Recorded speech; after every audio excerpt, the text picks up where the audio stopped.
धन्यवाद प्रिय प्रभु लोक को मु विशेष धन्यवाद करे। आसतु आमे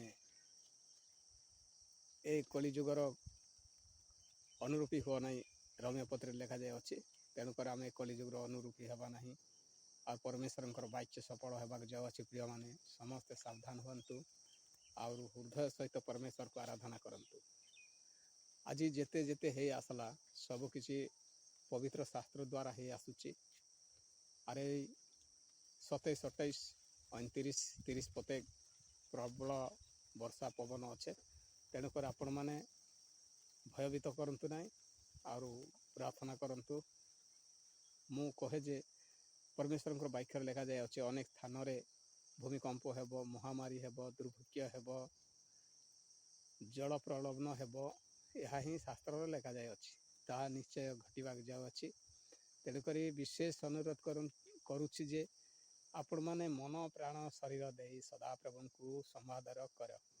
यह हूँ षष्ठ रूप रे आउ जेते हिंदू भाई माने क्रिश्चियन माने आउ मुस्लिम अनेक किसी जाति विजाति रे अछंती से माने जानिबार आवश्यक। जाति माने एटा गोटे निजर हिसाब रे निजे जाति जाति बोले स्त्री गुटे आ पुरुष गुटे यही जाति बोली कह जाए। धन्यवाद करे और आपण माने ए कहिथिबा वाक्य को केबे भूलंतु नाही।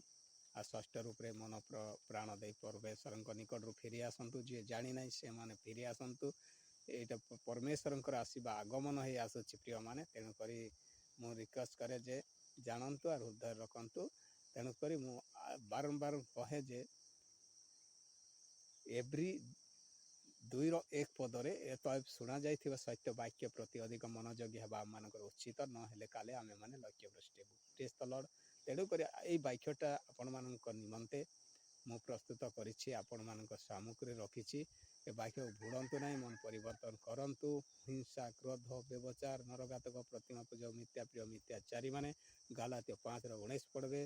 आउ प्रकाशित 22:15 पद पढ़बे, 11-12 पढ़बे। आपण मन षष्ठ रूप जानीजे और मने मने करदेवी बोल ना हो करवा के पड़वा। जो स्वप्न देखा से स्वप्न के संपूर्ण कले जाई करे पारबा। आमे गोटे जिनिस किणमु बोली थेबा से जिनिस के किणले जाई करे हबा, खाली कहिले नाही होए। तेणु कर आमे आइछु परमेश्वर निकट रे। आम स्वर्गराज्य रो अधिकारी हेबार अच्छे, अनंत जीवन पाइबार अच्छे, से नरक को नाही डुबबार अच्छे। तेणु कर आमे षष्ठ रूप परमेश्वर निकट रे रहिबा। धन्यवाद हो आपण मान सामग्री रखिली।